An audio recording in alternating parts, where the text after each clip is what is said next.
I'm head of the School of Architecture and Planning at the University of Kent, and I'm very pleased that you're all here. We have an interesting evening ahead of us. We have a film screening, not quite the Oscars, but I think there is one prize to be given, so it's a very interesting film screening. I was here 2 nights ago at the RIBA. It was the evening of the President's Medals. It was a great sort of gala evening. We had great Buddha there, and we took prizes for students' work. And 2 nights ago, we were lucky enough to have Norman Foster come and present the bronze and silver medals. Tonight, you've got me, and also we were downstairs in the big hall. And tonight we're up here in these lovely spaces, Hawksmoor Room, Wren Room, just across there. Both great innovators in architecture in their time, of course. I mean, really, we should have been in the Barry Room and the Pugin Room, but there aren't those rooms currently in the RIBA. And of course, we're looking at particularly at a building, focused on a building designed by those 2 great Victorian architects. So we're going to, I just put my academic hat on for one moment, because I am an academic, and just want to think about how we value objects, buildings, artifacts from history. And I go back over 100 years. I go back to the year 1903 in Vienna, when the art historian Louis Riegel published his book, The Modern Cult of Monuments. It's very interesting reading, even today. And he talked about the difference between values which are what are called commemorative and values which are pertaining to the present day. Commemorative values comprise age value. This building is interesting because it's 170 years old, for instance. Historic value. This building is interesting because this is where Churchill and Attlee and Bevan and so on and so forth gave their stirring speeches. It's interesting because it might have deliberate commemorative value. These are the German art historical terms translated into English. I.e., this is a building memorable because it was built, as it were, to represent the values of the nation at the time, whatever those values were. And then there are present-day values, materialist values, such as use value. This building is fascinating, and it has a value because it's used as a parliament building, as a debating chamber. And then you talk about art value. This building is interesting because it has a very high aesthetic value. It is a pinnacle of the Gothic revival in the middle of the 19th century. So I think it's very useful to have these sort of terms of reference in our mind when we consider such a building. But really, we're here to see the film. I'm going to ask Henry to step up for a moment to say a few words, putting it in context. And we've got some honoured guests sitting right in the front row, and there are experts. We still believe in experts in the field of built environment and the history of architecture, and they form our film critics, as it were. And we're going to gather together after the film is shown and review the film and talk about the music and the lighting and talk about the content of the film. I think and what it might mean for architectural conservationist practice and education today in 2019. So I think without any more ado, if I could ask Henrik to step up, Henrik Schoenefeldt, and say a few words to put in his work and the film into some context. Thank you, Henrik.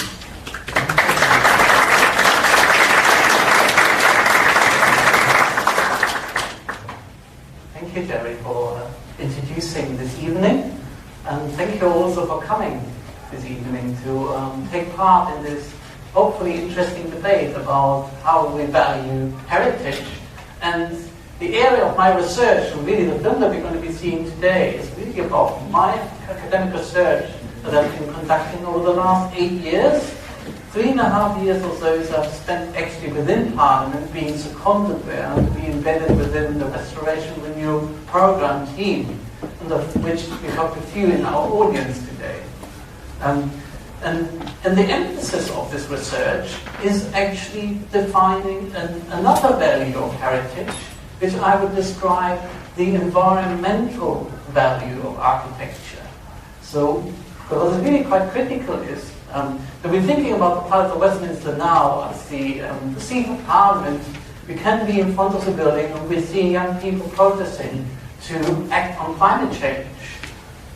Fridays for Futures have been just a few months ago, have been protesting outside the Parliament building, and you could hear them echoed within the courts of that great building. And in some ways, that feels a bit like a contrast, because there is 19th century courtyards, we're trying to preserve them, to conserve them, because of their architectural significance. But what we often don't do, we don't associate architectural heritage very often with questions of sustainability.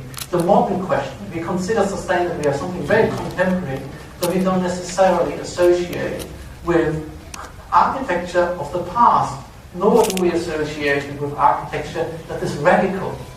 And I think that is something that probably the climate crisis that we are facing now asks us to be radical as architects, to change the way we're doing things. But what is interesting is, and this is part, really a core of my research, is to understand how environmental thought in architecture is actually not that new. And the idea that we are in a crisis of an environmental kind is neither new to architecture. So as a result, we can find actually other periods where where environmental radicalism of a kind was driving change in architectural practice. And the Palace of Westminster is an example of 19th century environmental radicalism, because the architecture of the palace was open to accommodate modern ideas about how you're supposed to climatically control and ventilate the building, strongly rooted in concerns of its time about air pollution in the city, which was the predominant environmental concern, as was the spread of diseases in cities. So those two main agendas were driving an enormous change to architecture, which was not always welcome by architects. It was required architects to rethink the way they think about architecture. And what the research that I've been doing is engages with that sort of radicalism that was embedded in the architecture that we need to rediscover in heritage building in order to really question how can we actually use a heritage perspective in order to address contemporary questions of sustainable design. Because a building like the Palace of Westminster has an environmental legacy that we can build on. And if we establish an understanding of that knowledge, we can develop new ways of rethinking about our 21st century challenges. And that is really at the core of my research. It's about learning about the past and how people in the 19th century engaged with questions of environmental design, and how we can use that knowledge to build on and use modern means to revisit those aspirations and see whether they provide lessons for us today. The starting point for a new form of radicalism is in the context of conservation of architecture. Very often we're thinking about conservation as something that's about conserving, it's about protecting the status quo. But actually, if we reevaluate heritage as something that is inherently radical when it was originally built, why can't conservation in the same way be as equally radical? And another thing is something I find really fascinating about the conservation project in Parliament is there is this opportunity to actually go back to the past and do something innovative, forward-looking, that builds on an evaluation of the past achievements of the building. And I hope the film that we're seeing today gets you start to think about this issue, and that we then have a good debate around these questions about conservation and how it relates to sustainability. We often see them too often as conflicting, and that's something that we need to really overcome. And the palace offers us an arena where that is possible. And I hope we're having a good debate with all these panelists that we secured for this evening, and also looking forward to any contributions from the floor, any questions that can nourish the debate around this subject.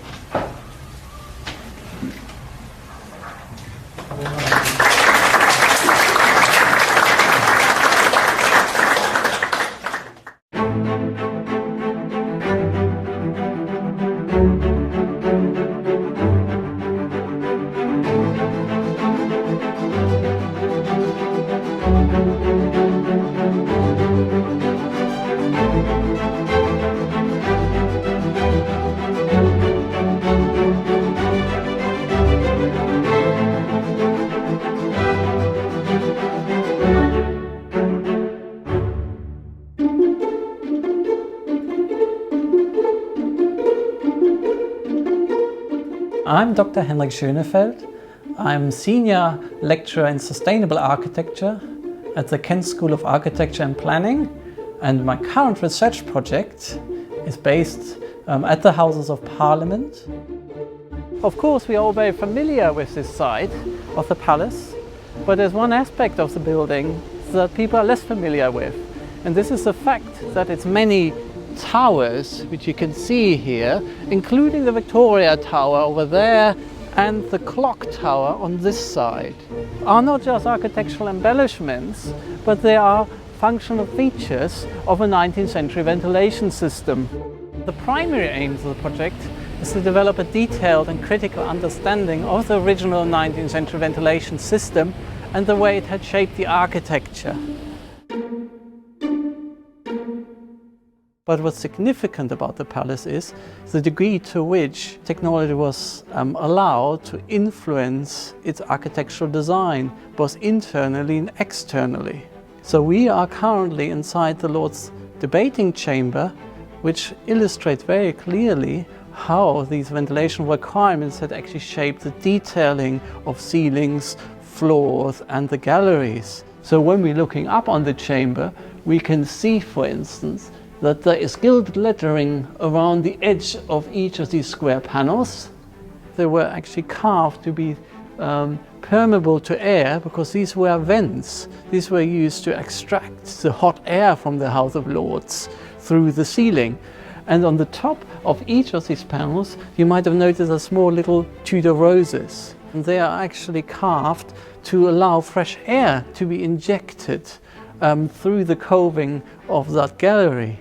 So this is really an interesting essay of actually how the Victorians integrated utilitarian requirements within the architectural design of the interiors.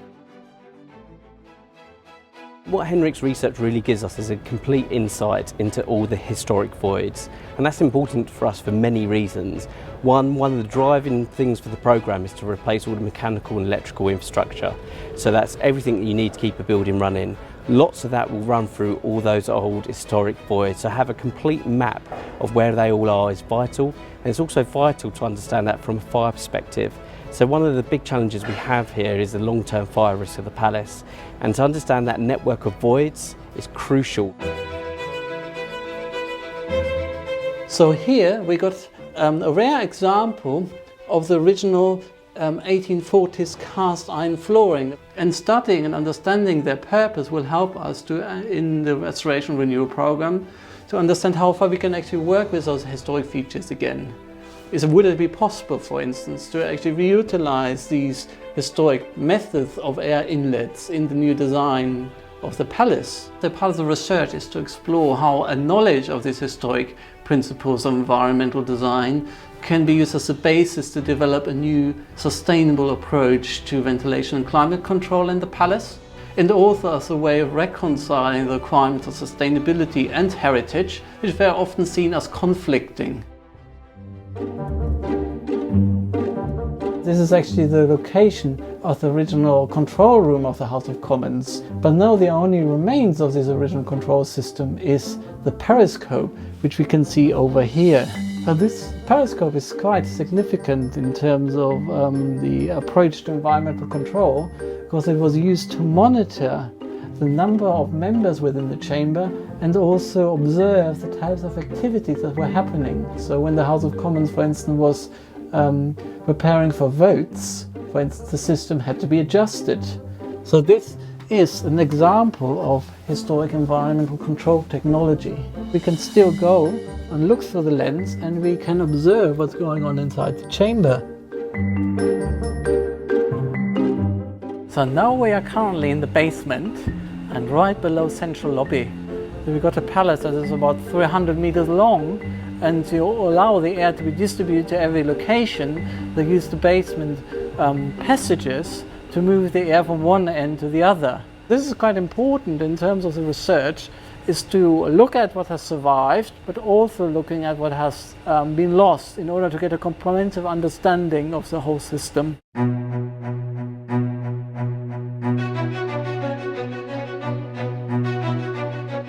being able to take Henrik's work and create something like this BIM model, which is a three-dimensional view of what we are, will save enormous amounts of time, enormous amounts of complexity of where we would normally go in on a major project side. Once you've got that scan data, you can then begin to build a model from it. What we're now able to do with Henrik's research is make use of that very useful, very valuable report and studies and research to begin to integrate that information into the model so that we can actually model what you can't see. And that's where it really gets quite special. When we started, I wasn't really sure, like, okay, the voids, ventilation voids, it's kind of natural how the air goes. But when we started building it, it makes so much sense that we have fresh air, we have vitiated air, we have smoke air. And it's really amazing. And of course we learn something, we learn a lot, how it works inside the building. So we can use this knowledge for the future work.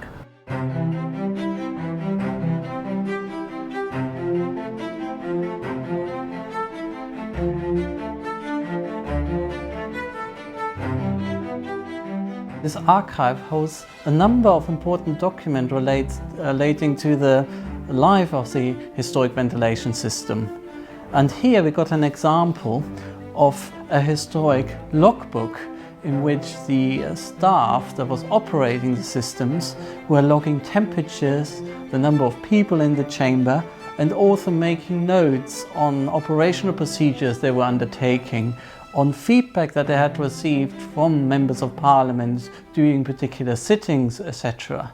So there are essentially two main reasons why it's important to look at these operational aspects. The first is to actually understanding how historically effective these systems were, and this critical understanding allows us then to re-evaluate these past systems and seeing how far they can be improved and adapted today to meet modern requirements.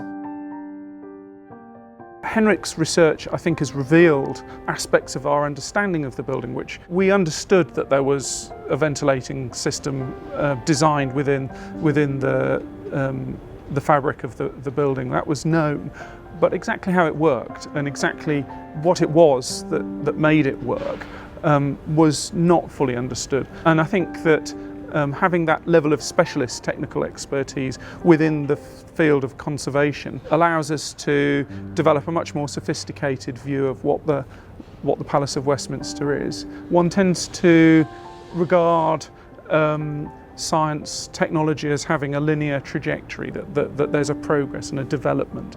And of course that's a false perception, and often things are developed for very specific reasons. Mechanical air conditioning had a very specific genesis, and it's now quite interesting to be able to go back and say, well, in the middle of the 19th century people were still thinking about how to ventilate and cool buildings.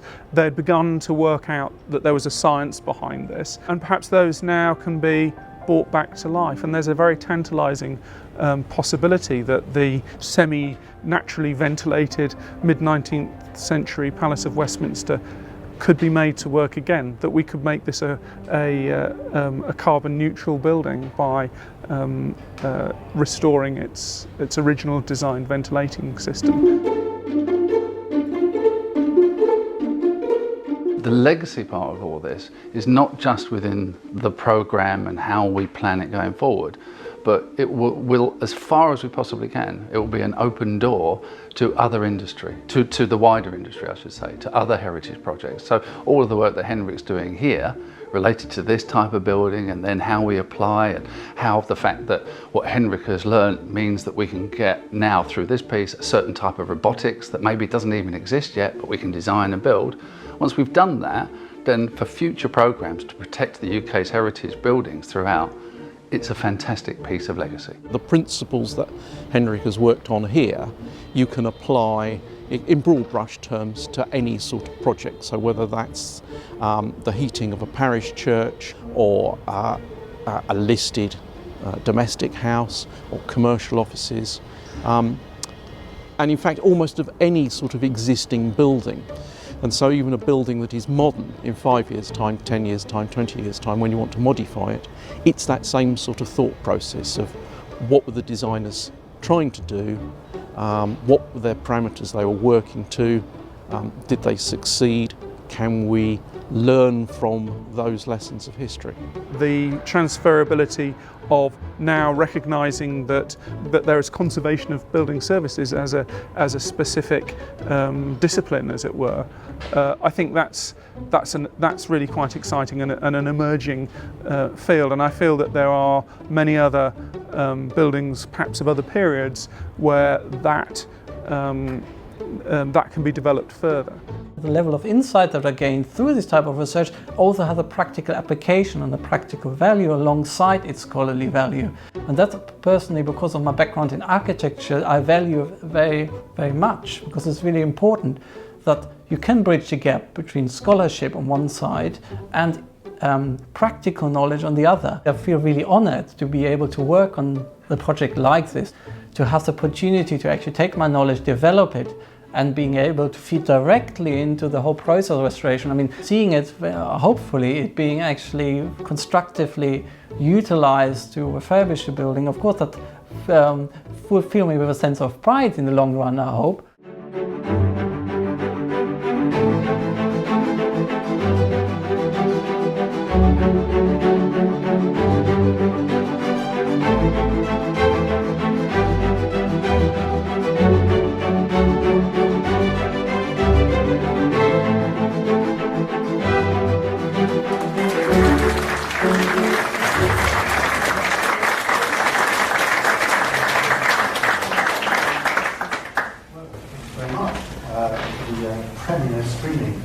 The idea now is that we have a very short break, 10 minutes, to stretch our legs or whatever, to use the services on hand, and to reassemble. I think it's by 7:10. So about 10 minutes or so. So we can be back here in just over 10 minutes time, and then the debate begins. And we can really unpick the fascinating themes of the film.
more interactive part of the evening, which is the panel debate. And so we have panelists here. We also have, thousands of miles away, Andrea Wheeler in Iowa, at the Iowa State University, and there'll be a live feed following this bit of debate. And we also have a recording of Osman El-Kir from the Sudan. So we have contributions from all around the world. And if we can perhaps save up the burning questions to the end of the kind of debate, I think that might work better. But do have your questions. So who is our panel tonight?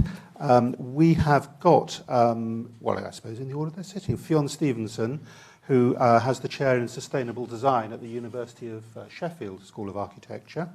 We've got Richard Lorsch, editor-in-chief of Buildings and Cities. Henrik needs no further introduction, I feel, as the Daniel Craig of the film we've just seen. Then we have Hannah Parham, who works for a famous architectural conservation practice, Donald Insel Associates, and she's in the historic building consultancy team there, practicing largely from the London office of that partnership. Then we have Adonis Jesus, who is involved in an organisation called BIM for Heritage, number 4 Heritage. BIM, by the way, is Building Information Modelling, if you didn't quite, modelling and management, and that's a kind of techie term for what she's involved with. Then we have Adam Vetrovsky, who is the principal architect at the Houses of Parliament. And finally, Sebastian Macmillan, who is from the Cambridge Institute for Sustainability Leadership. So that's our learned and wise panel for this evening. And let's get some kind of conversation going. I thought, I mean, all sorts of issues aroused for me by the film. Matters of environmental design, obviously. Matters of the digital and, you know, where technology is in 2019 to record and to map and to make sense of the complicated three-dimensional structures that we have.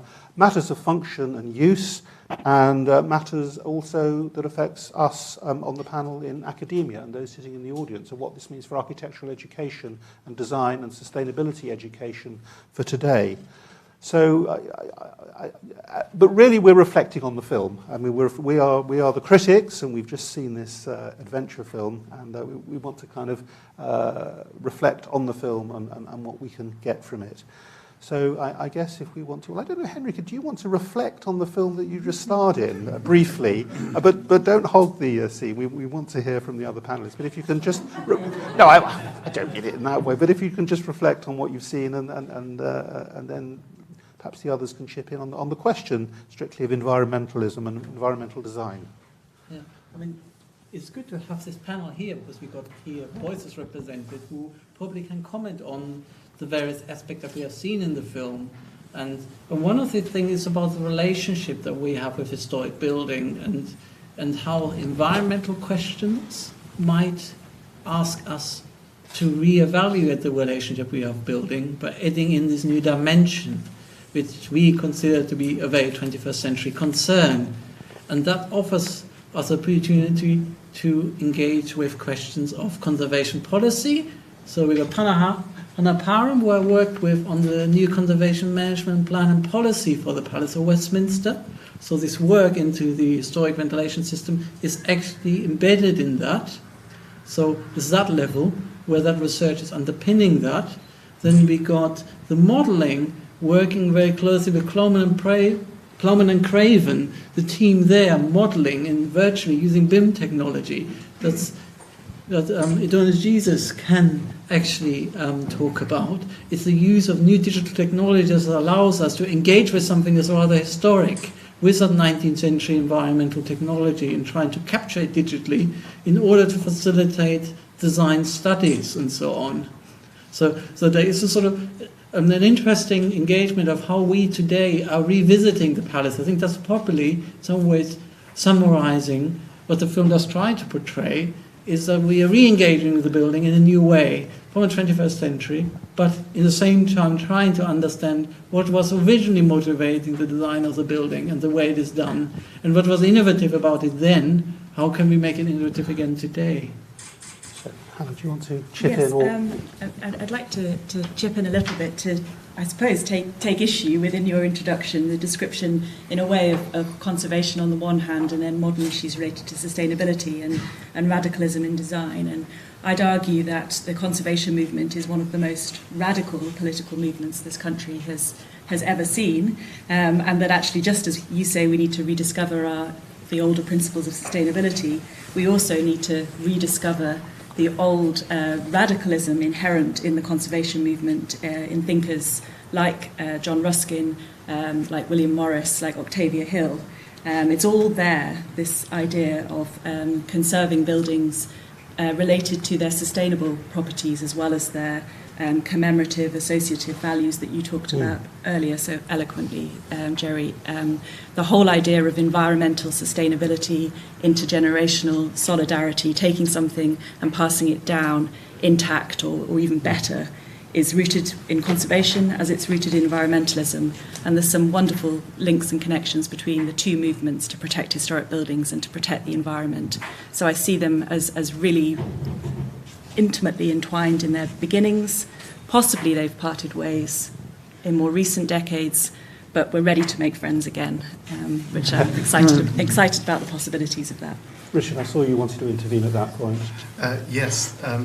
I think one of the things I am fascinated by of your research and the film is how you break through various silos and connect various disciplines that have not been easily connected before.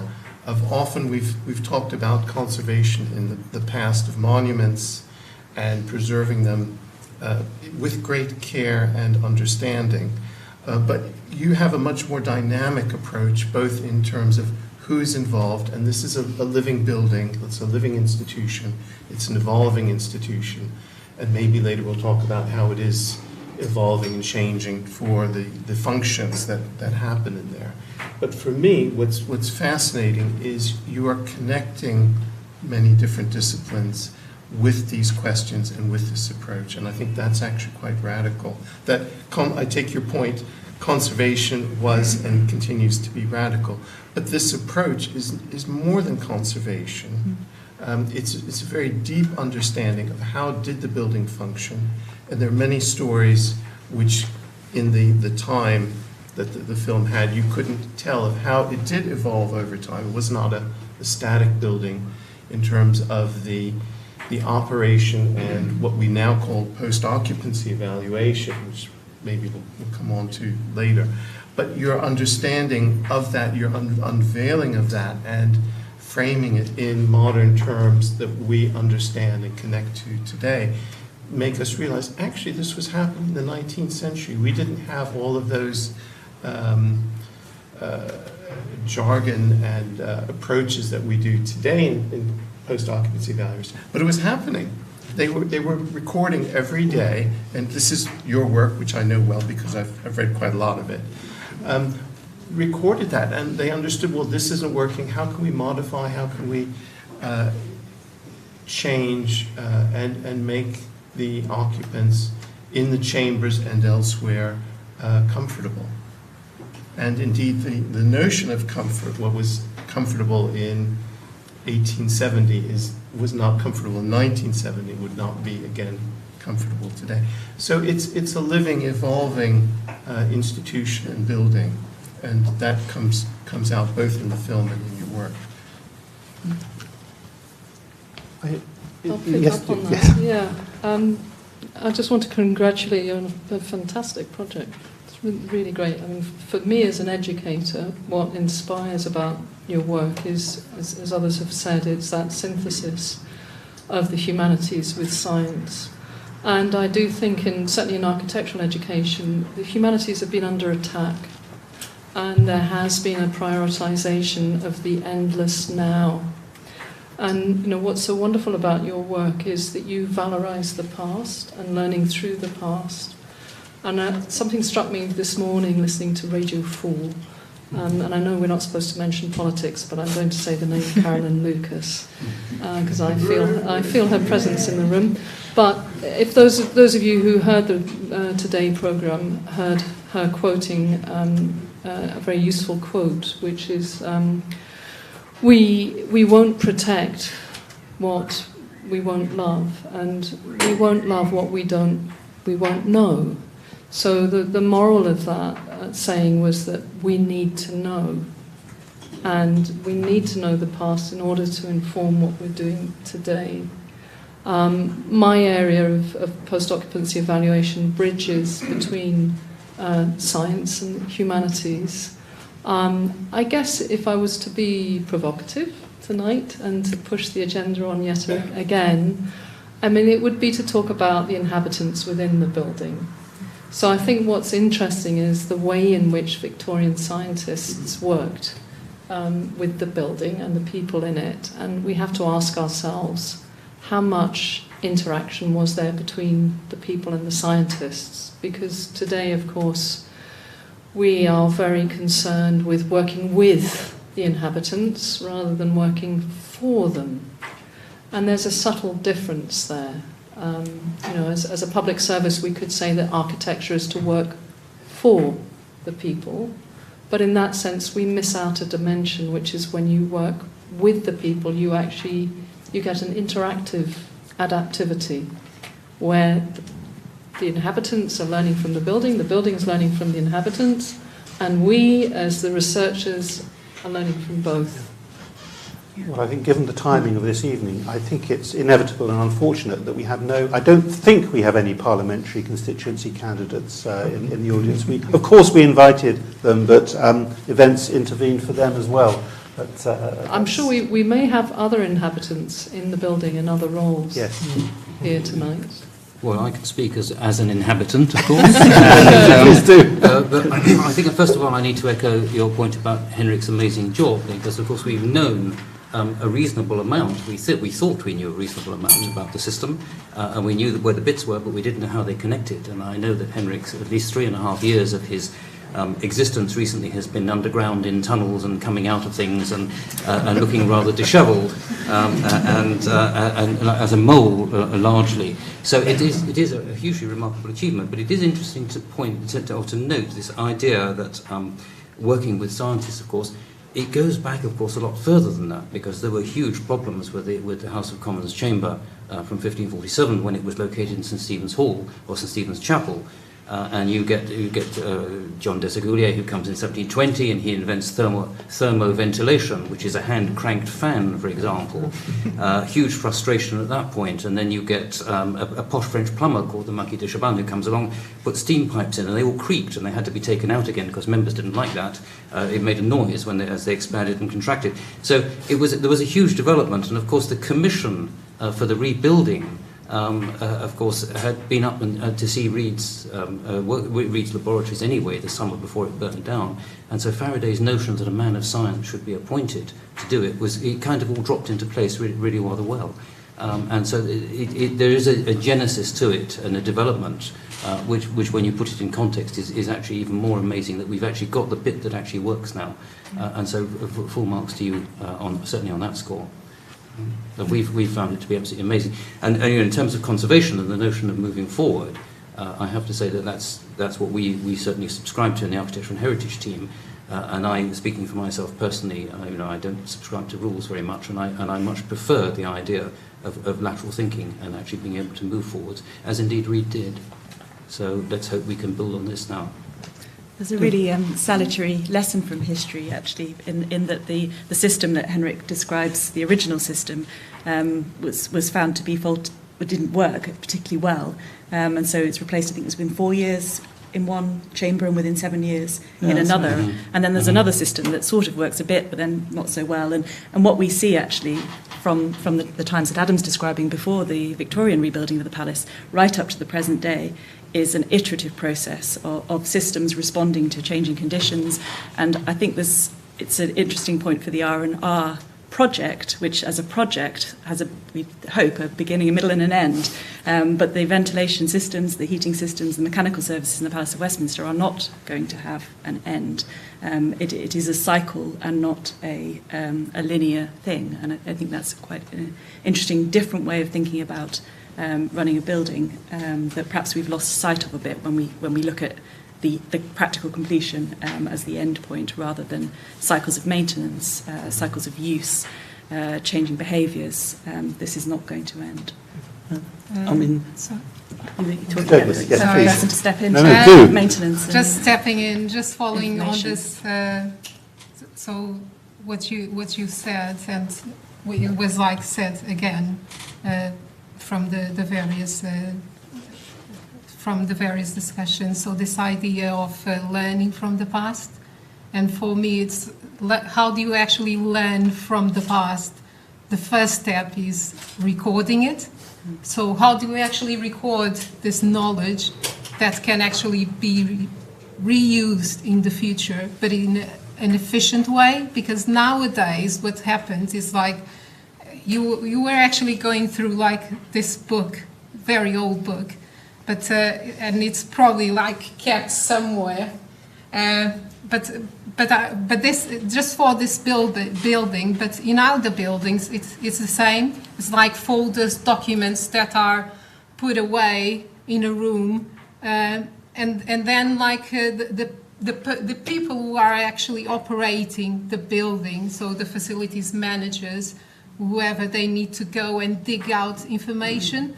But the way you've done it, to actually record it in a digital format, it will only simplify and it will enable us to learn better and record better the lessons learned from the past, and being able to utilize that to actually develop a much better solution. Because with things like building information modeling, digitization, software, I don't know, artificial intelligence, it's like programs actually running simulations, and you can actually predict how a building is going to be used. So you can like create a model of how it was actually used in the past, and try to improve it. So in the present, for the present use, because it depends on the number of occupants a building is going to be having, or even in terms of the actual usage of a space, and just to have that record to better understand the building, and to actually preserve and record history. I think that there's so much potential, because we even in terms of history, it's like you've got lots of knowledge on your head. How can we actually put in terms of understanding the building? Because you've worked with it for so many years. I don't want to be modelled. No, that's for sure. not to be modelled. But it's like it's taking all of your knowledge and passing it all for future generations. How you actually record that in a format that people understand, that it's visible, that you can search for it. Something as, because all of us use Google, you type something and it pops up. But I'm wondering, I mean, the BIM, is it something which, the BIM modelling, is it something which brings alive and makes visible the otherwise intangible? So these environmental systems are hidden from public view, and is it a means in this project to actually make the environmental systems, which are, as it were, in the background of the building, which are not that visible, despite the Tudor roses and so on, which you alluded to, Henrik, at the beginning of the film? It's a very powerful tool, it seems, to, well, both for the engineers and architects and the professional team involved in the conservation project, but also in making it visible to the public. I mean, there's one thing I wanted to say about the use of BIM. So we use the BIM as a really powerful tool to capture what we might call the morphology of the system, the anatomy of this historic system, trying to reconstruct it. So what we find in the building, but also things that have been lost, so that we got a complete virtual representation of that.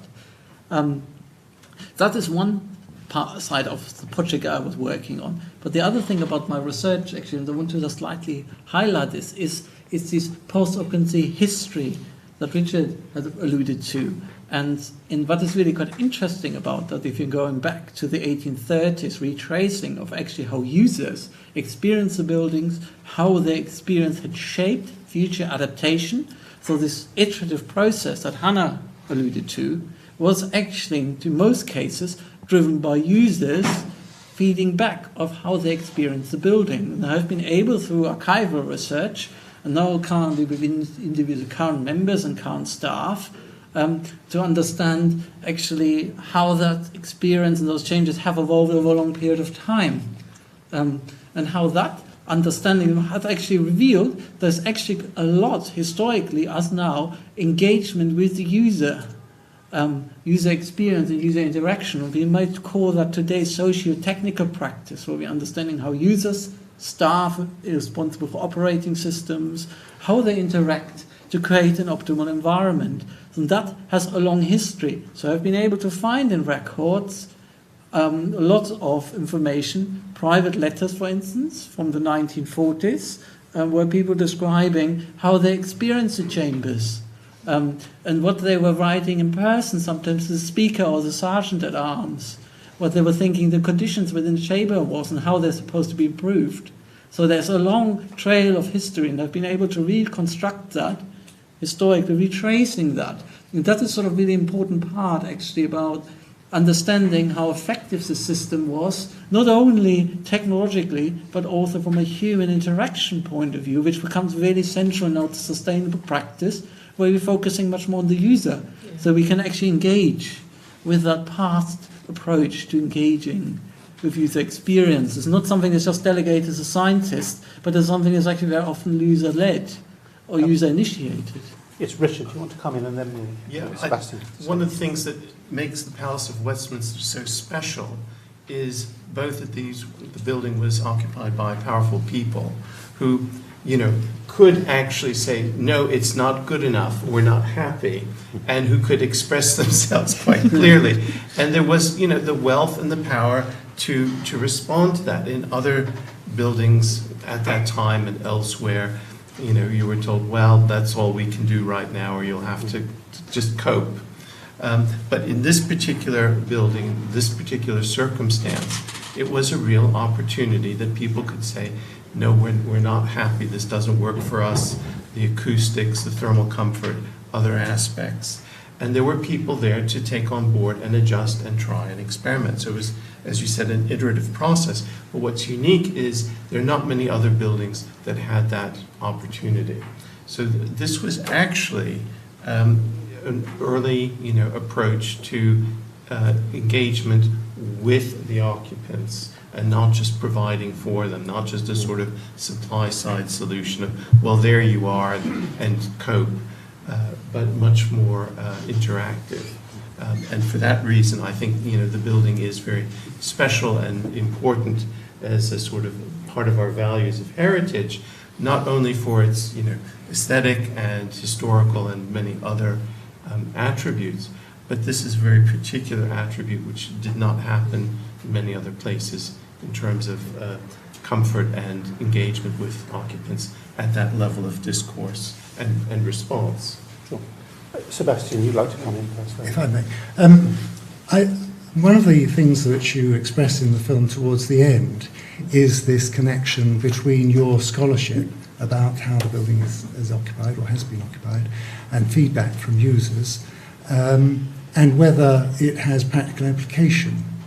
And it seems to me that that's quite a big question in this particular institution, because certainly in my 40-year membership of the RIBA, there has been quite a curious relationship between the idea of scholarship and research on the one hand, and practice, architectural practice specifically, on the other. And over time, there have been various initiatives to encourage the Institute to embrace research in various ways. And then those initiatives seem to have ebbed a little bit out of the mainstream. I was very fortunate to have chaired the RIBA's research committee for about 7 years during the 2000s. And one of the reasons why the committee became so important was because in the research assessment exercise, which had been conducted in 2001, a number of leading schools of architecture had done slightly worse than they considered they should have done. And there was quite a crisis in terms of academic research in UK universities and its judgment in relation to other disciplines. And the research committee went through a sort of heroic period for a number of years. And what I think this piece of work does specifically is to demonstrate how incredibly important scholarship is to underpin practice. Now, I know this is a rather special case, as we've all said, in the Houses of Parliament, but nevertheless, I think it explains very, very clearly how detailed understanding and knowledge, whether it's historical, whether it's environmental, whether it's cultural, can lead to all sorts of significant findings that should influence how we go forward and maintain the building in a sustainable way. Now, I've just had a word this evening with somebody who worked with me closely more than 10 years ago when the RIBA's research committee was going through a sort of historic period. He tells me that the committee has now disappeared. It no longer exists. And I think that is a very unfortunate thing, specifically because we are just coming up in a year or two to the next Research Excellence Framework assessment, where all schools of architecture are going to have their research put under the microscope. I'm sure Kent is going to do well, but I think there are some other schools that may or may not do well. And I think the institution needs to learn from this evening's presentation about what it means to build a body of scholarship and knowledge that has practical implications for practicing architects everywhere. Well, to prove that we're not partisan, I must call on the University of Sheffield's representative here to say a few words. Yeah, no, thanks, Sebastian. That was a great cue to talk about research-led education. Because I think, everybody in the audience here tonight, we're all learners. We're learning about the building. I'm learning a huge amount tonight. And I guess what's interesting is I think the institution, the RIBA, where we're sitting within tonight, not only has a responsibility towards research-led practice, but it also has a responsibility towards research-led education. And we've just had a review of the, a sort of light touch review of the validation criteria. And unfortunately, there's a new opportunity to re-review the education framework, which I know the RIBA are undertaking. I think one of the great things about this film and the work that Henrik does, Henrik has his light under a bushel quite often. And one of your lights is seeing the work that you do with your students and the way that you use your research to lead out the education of your students and to encourage them to learn through research. And this project, what I'm really hoping is that the holistic nature of this project, the way in which you're combining I would say humanities-led environmental research. Let's put it like that, humanities-led environmental research, because we're actually using the humanities to lead the environmental research in looking at it in that way, looking at the past.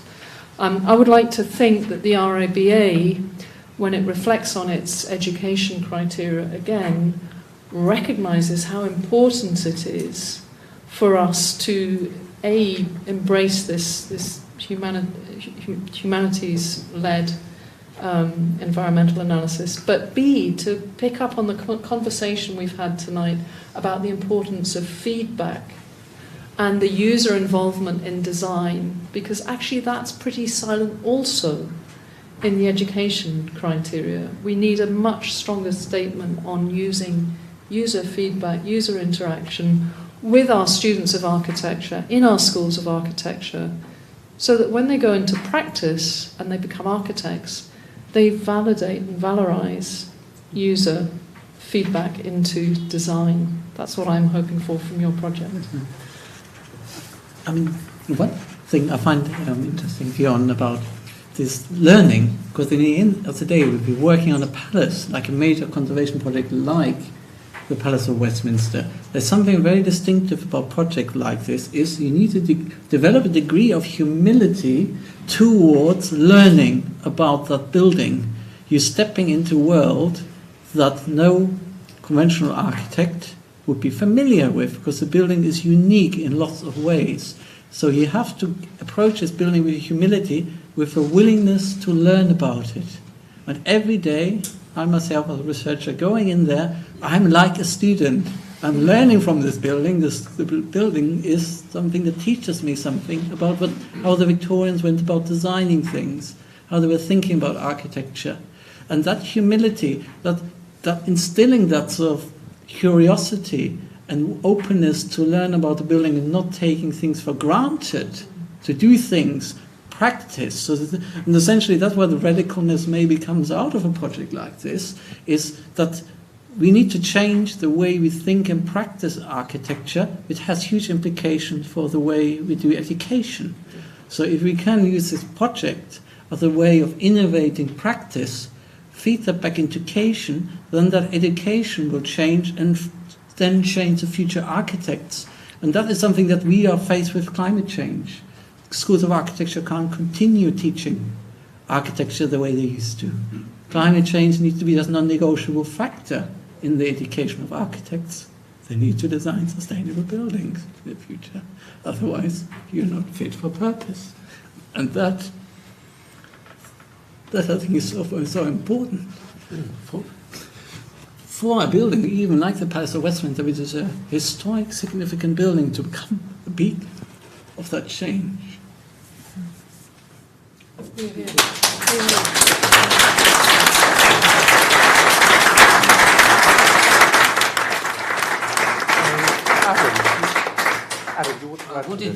I had a previous point, but if I can just take up the point on humility, that's absolutely right. And after 17 years, I'm very much a small cog in a huge machine, and learning every day, and I find new things every day. And it gives you a totally different approach and appreciation, and Henrik's absolutely right on that score. But I wanted to go back to user feedback and participation, because of course it is unique in the sense that, as you rightly pointed out, Jerry, I think that, it was you who pointed out that they were people of standing and wealth who were able to express themselves, educated. There are 650 at the Commons end, there are now I think over 800 at the Lords end. You don't stand a chance of getting that right at all. And more especially, I mean, that's probably one reason it failed in the beginning, of course. And if you read some of the accounts, I mean, there's some fascinating accounts of why it failed. And the chap with gout, of course, was too hot, and the chap who was a bit skinny who ran around the block wasn't. And then there were later things about there was nowhere to warm your bottom after you'd run around the courtyard. Oh no, after you'd come in from the country. That's right. And the then Commissioner of Work said, well, why don't you try running around the courtyard, because that will warm you up quite nicely. That was the demise of open fires in the 1950s. So there are some wonderful things to be read. But I think the point is that it is a Grade 1 listed body, it's a World Heritage Site, and yes, we need to be, I mean, conservation is about being radical, it's about moving forward in a controlled sort of way, and modernising it, but it's also about educating the occupants. And it's about using the building in an appropriate sort of way. It's about them using it in a sustainable way, and expecting to do that, and also maintaining its significance. And I think there's a large area there which we need to look at very carefully about how we educate members and indeed staff. But I mean, as a member of staff, you're lumbered with what you get. But in terms of members' education, about what they can expect and how the building will work. And the limitations that come with that. Always assuming you want to stay in Westminster, of course, and the whole genius loci and the development of the site, which is critically important. So I think that's another area that we really need to look at. Okay. It strikes me that we've been talking, Henrik's film deals with a very special project, a very special building with its unique history and perhaps rather privileged users who change all the time, of course, and I dare say they will change again next Thursday. But I just wonder, what if one's dealing with buildings of slightly, more humble provenance and possibly without such sophisticated environmental systems? Adam, you were telling us about a history which I'm completely ignorant of, i.e. the environmental history of the Houses of Parliament before Barry and Pugin, and those examples from the... Well, I only know snippets. So yes. Don't imagine for a moment that I'm an expert on it, because I'm not. That's the next thing for Henrik to expand on. But I suppose there's a long history. There's a long history. I mean, there it goes back to Wren, so you can trace it quite easily back to the period of Christopher Wren was already at the time when he was refitting the St. Stephen's Chapel to become a chamber. He was already introducing early principles of ventilation that were then experimented on and reiterated over time. So this whole idea of the building learning actually from a problem, and what the fire in 1834 actually led to is a special committee, or something I need to maybe remind people of. There was, when the fire happened, there was not only an architectural competition, but there was also a parliamentary committee that would look exactly at that problem. They looked back at the history of the problems in the debating chambers in terms of maintaining good air quality and comfort within the chamber, and seeing what modern technology would offer to address them. And there was a special committee appointed to do that, getting all the world experts of the time, so UK expert in that case, to comment on that and make propositions. And they did then even use a temporary accommodation to test out some of those modern ideas. With David Boswell-Reid, the Scottish physician who was one of the advisors, was then allowed to experiment with his novel ideas in this temporary chamber and then applied eventually to the Palace of Westminster itself. So that long-standing history of pre-fire was quite important to rephrasing the design brief and the inquiries that happened straight after the fire. So it's within the living memory of members of Parliament who then were pushing this to become an issue, a functional requirement for a new purpose-designed Parliament building. Thank you, Henrik. Can I just pick up on that point you were making, Jerry, about how applicable is all this to other buildings? And I think it's enormously applicable. I think what's so exciting about the work that you're doing is, okay, it is a place of privilege and power, but it's, the name is the Houses of Parliament. The clue's in the name, houses. It's housing. It's housing people. It's housing MPs who've got to debate until 4 a.m. sometimes. So, it's virtually a house. And in that sense, the BIM side of it, I mean, the fantastic digital work here. How many of us are living in homes where we have that digital X-ray of our home? Of how the air flows through our home, how the heating works through our home. We don't have this. We don't have this at all, but we could. And sometimes it takes leading exemplars, sometimes in other topologies, to actually show further topologies how we can create that kind of holistic understanding. So I'd like to think, the humble home can learn a lot from the two houses. I think with bringing it back to the humble home, that's the time where we have to show humility, and we must listen to the voices from the floor now. I think there must be all sorts of questions, comments bubbling away amongst our audience. So we've got, I think, perhaps just about 10 minutes, and then we go around the world to Iowa and to Sudan and so on. But I'm sure there are some questions from the floor. I'm sure there are. Yes.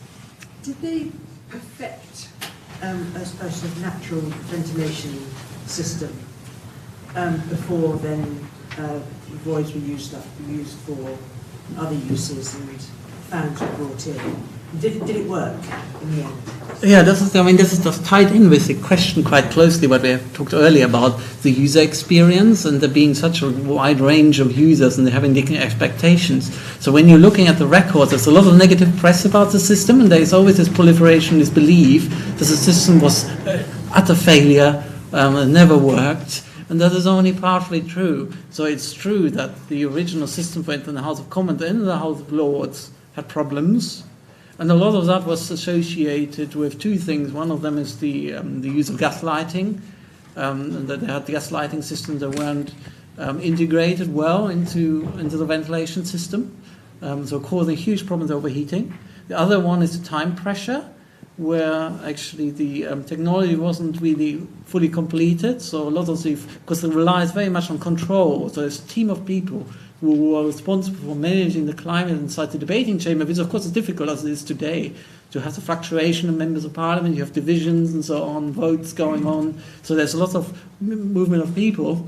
And the controls weren't finished. So they were really struggling of getting actually this moving.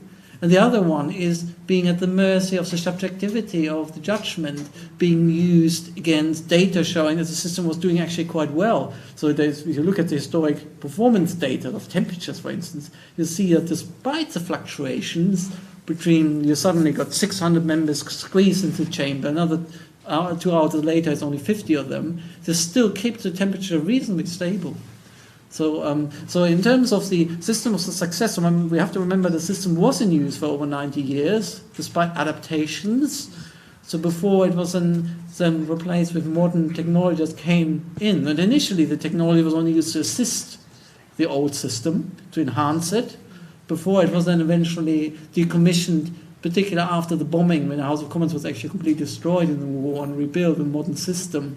At that point, they're starting to phase out the old system. So it was a 90-year period when the system was in active use and done reasonably well as a system. And with modern technology, we can probably readdress some of those flaws in the system which rely primarily on the ability of people to manually operate it, which is very, very difficult for a complex system to manage, to monitor it, to take readings of the temperatures and then making adjustments. Computer controls today, we could implement some of those Victorian ideas much more successfully. Yes, I think there's a mic coming round so we can hear the question. Thank you. Thanks. I work on the restoration project for the roofs and the Elizabeth Tower, and one of the things that I think is kind of a lot of interest to me in working on the ventilation towers is how the three different sort of stages of the ventilation towers work and how they sort of contribute together. So I suppose my question is sort of following on for the last one. It'd be great for everyone to sort of understand in a little bit of detail how each of the three stages of the vent towers work. If that's okay. So you want to just an explanation as to how the three stages of the vent towers you're work. talking about particular turrets here. Yeah, with a mix of air and smoke and. Yeah. I mean, I don't know whether whenever you look on BBC and you see the front of the Palace of Westminster appearing, you see all those turrets, and they're very ornate Gothic turrets, and you will realise that some of it's like a bit like a church spire, but actually the sort of levels have actually a reason for it in technical terms. So you've got one part of it used to exhaust smoke, and that's typically at the top of the turret, while at lower levels you have openings, so distinctive for getting rid of the hot air. And the reason why they had smoke and air into one turret was that they used the heat from the smoke to help the hot air to escape, because if you can warm up the hot air coming up with the waste heat from the coal fires, then you can help that natural stack ventilation. You can assist it. So it's essentially a type of heat recovery, Victorian approach to heat recovery, to assist using waste heat to assist another process. And again, it shows how much we need to do to adapt that, because we're not going to go back to a situation where we're burning coal. We're not going to be taking literally the idea of going back to the original systems, but it shows the challenges. It needs to move forward. But this is an important recovery of sort of lost knowledge, not only for this particular and very important building, but there are many, many 19th century buildings that the designers had very clear understanding of how to use ventilation, how to heat it, how to make it comfortable, which we've lost because we've been educated, most of us, in mechanical systems. And we don't understand the former principles, 19th century principles, which Henrik has helped to uncover and explain.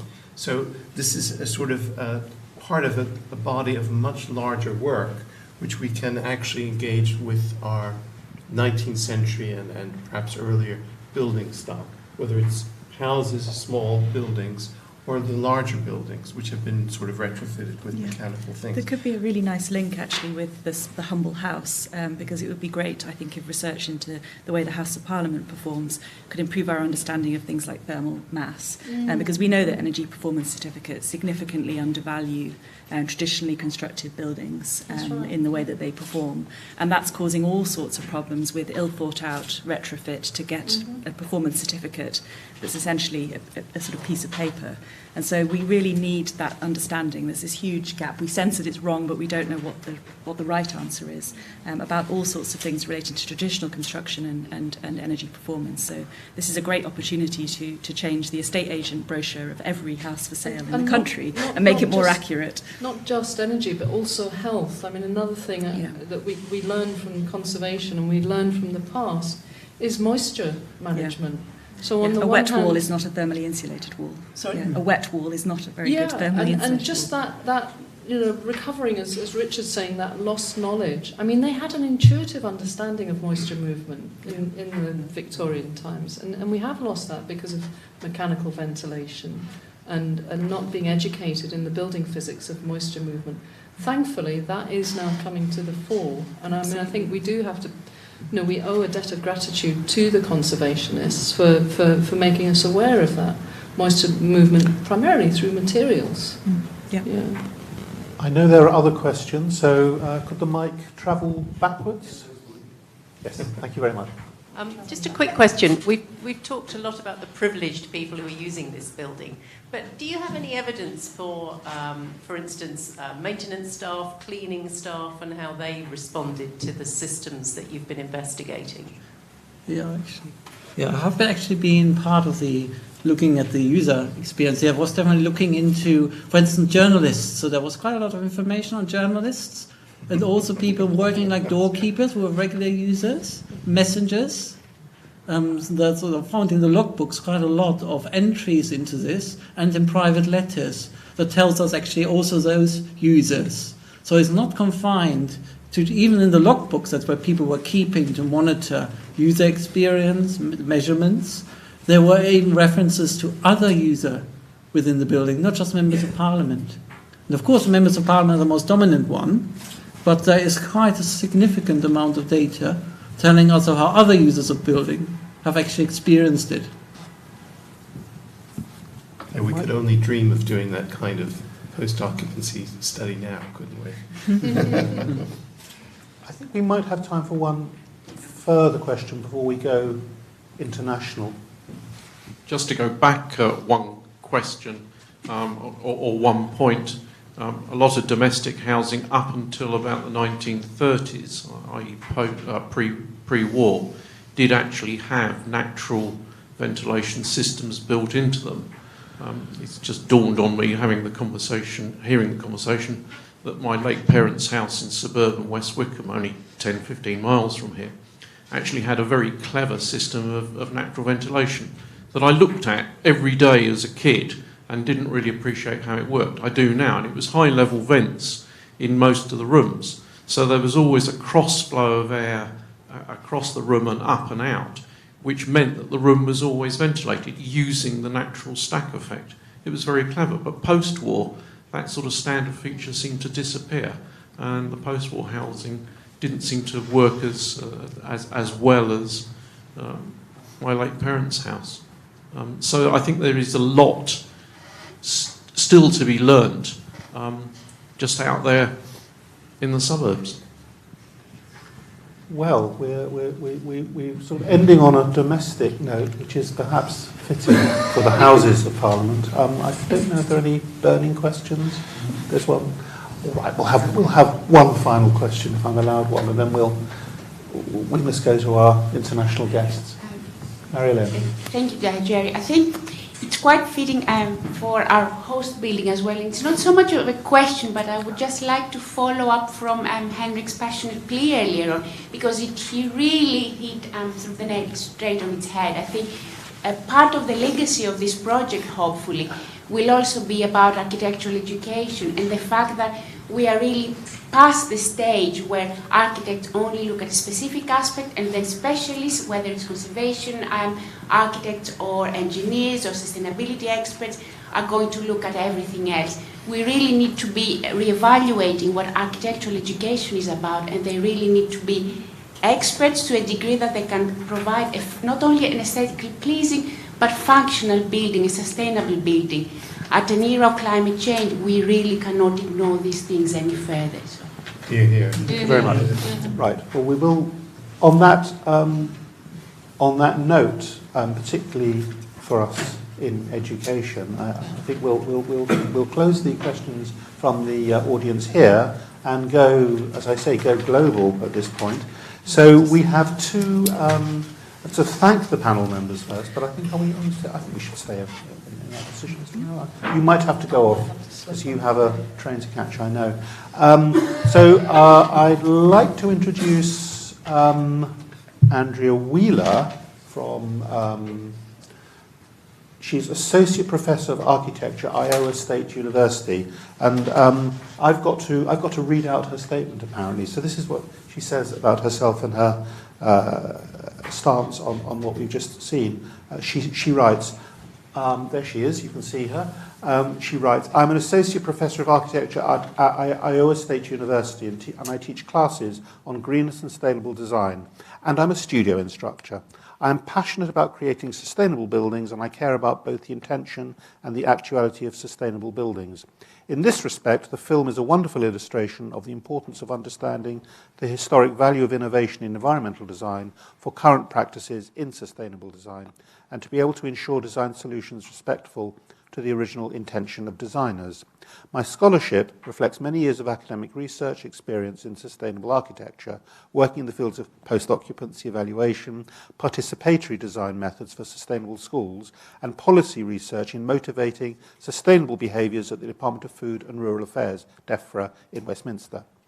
In my classes, I encourage an understanding of sustainable design that includes the preservation of cultural heritage. It is a perspective I have that originates from my own Welsh heritage and from the value that the Welsh government, in their own understanding of sustainability, places on the preservation of the Welsh language and heritage. The work that the film presents shows the importance of preserving the heritage and design intelligence embodied in the historic technical systems of buildings. It is underestimated historic value and something rightly to be drawn to light and to be preserved for the history of environmental design in buildings and for the sustainable preservation of historic buildings. So that's what Andrea has written. I'm not sure if we're having a... Thank you, Fionn. And then we're through to the Sudan now. So here we have. Did you want to say just a word of introduction briefly about Osman El-Khir? Yeah, I just want to say a few things. We got a Sudanese link, Osman El-Khir, and we got currently two of my PhD students are actually in the audience who are working in the Global South. So one actually working in Sudan and one in Iraq, and looking at similar issues of actually what do you with existing building stock and how can you actually develop sustainable solution in this particular socio-economic and cultural context. And this is something, this is really a privilege to be as an academic, to have PhD students who can work around the globe, working on these problems and disseminating that knowledge and bringing it to other corners where the maybe socio-economic context is slightly different, and we have to rethink how we think about the same questions. And it's great to have people like Osman El-Khir, who knows one of my PhD students very well, the one who is working in Sudan, that he is going to be able to take his perspective from an international point of view, from the context of Sudan, to seeing what do these questions mean there. Okay, so have we got the link through to...